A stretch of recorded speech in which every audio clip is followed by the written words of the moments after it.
श्री हरिवंश महाराज जी। महाराज जी, गुरु आज्ञा में दृढ़ निष्ठा कैसे आए, कैसे मालूम पड़े कि इस समय मेरे लिए क्या गुरु आज्ञा है? जब हमारा लक्ष्य दृढ़ हो जाता है भगवत प्राप्ति, तब हम गुरु आज्ञा का पालन करते हैं। जैसे हमें जाना है बांके बिहारी जी, हमें पता नहीं है, तो जो गाइड हमें मिलेगा हमको उसके इशारे पे चलना होगा, इधर से इधर। हम वहां ये नहीं बोल सकते कि ये रास्ता हम नहीं जाएंगे, नहीं, वो जो रास्ता बता रहा है उसी रास्ते पे चलते हैं। ये कब दृढ़ हुआ? जब बिहारी जी के दर्शन की लालसा हुई।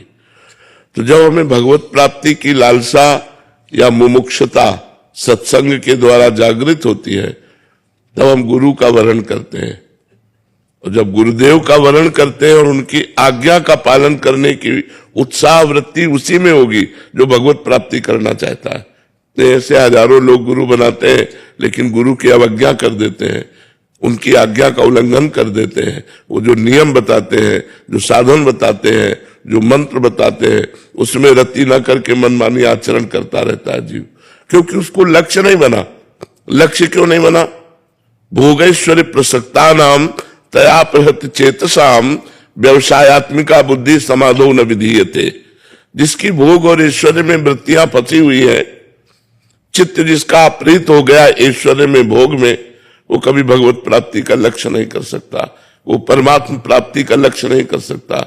तो जो साधक सत्संग के द्वारा असत आचरणों का त्याग करके सत आचरण पे चलता है और गुरुदेव की आज्ञा का पालन करता है, वो भगवत प्राप्ति करता है। इसलिए भगवत प्राप्ति लक्ष्य वाला साधक अपने गुरुदेव की प्रत्येक आज्ञा का पालन करता है। और जब गुरुदेव की आज्ञा का पालन करता है तो उसे भगवत तत्व का अनुभव होने लगता है।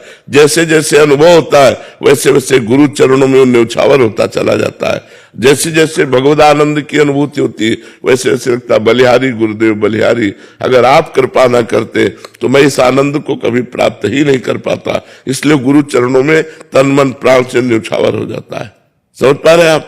प्रभु, पर कभी कभी ऐसे भोग आते हैं कि वो लगता है कि ये तो कर्तव्य है इनको भोगना, तो मतलब कैसे मालूम पड़े कि ये भोग? तस्मा शास्त्रम प्रमाणम ते कार्य कार्यो व्यवस्थित हो। अगर ब्याह हो गया है तो अपनी पत्नी के साथ केवल भाव रहना भोग का, और अगर ब्याह नहीं हुआ तब तक ब्रह्मचर्य धारण करना, मनमानी आचरण ना करना, ये शास्त्र आज्ञा है। हमारे शास्त्र में सनातन धर्म में 4 आश्रम और 4 वर्ण व्यवस्था है। तो पहला आश्रम है ब्रह्मचर्य, दूसरा है गृहस्थ, तीसरा है वानप्रस्थ, चौथा है सन्यास। तो हर गृहस्थ बालक को चाहिए कि पहले आश्रम की मर्यादा की रक्षा करे, अर्थात ब्रह्मचर्य धारण करे। और जब ब्याह हो जाए, पाणी ग्रहण हो जाए, तो मर्यादा के साथ अपनी पत्नी से सहवास करे। और जो खान पान के भोग है, जो शास्त्र कहते हैं सात्विक भोग है, वही पाना चाहिए। मांस मछली अंडा मदिरा प्याज लहसुन ये सब नहीं पाना चाहिए। जो निषेध किया गया है उसे हमें नहीं पाना। जो हमारे लिए अनुकूल है, भागवतिक आचरणों की वृद्धि कराने वाला भोजन है, वो हम भोजन पाएंगे। वैसा ही महाराज जी पिछली बार आया था, आपने बोला था माता पिता को भगवान मान के सेवा करो जी, उनको कैसे भी सुखोजानिक वृत्ति रखो। तो अगर माता पिता ही बोलते हैं कि प्याज लहसुन खाओ, फिर उनको मना कर? नहीं, ऐसे भगवान की आज्ञा नहीं मानते हम, केवल भगवान मानते हैं सेवा के लिए। वो कह रहे हैं कि शराब पी, वो कहे कि हमारे साथ मांस खाओ, शराब नहीं। तुम्हारी गलत आदत है, तुम्हारी आदत है, हम भगवत भाव रखकर तुम्हारी सेवा करते रहेंगे, लेकिन तुम्हारी आज्ञा का पालन नहीं करेंगे। आज्ञा का पालन करेंगे गुरु की, शास्त्र की, संत की। बात समझ में आ रही?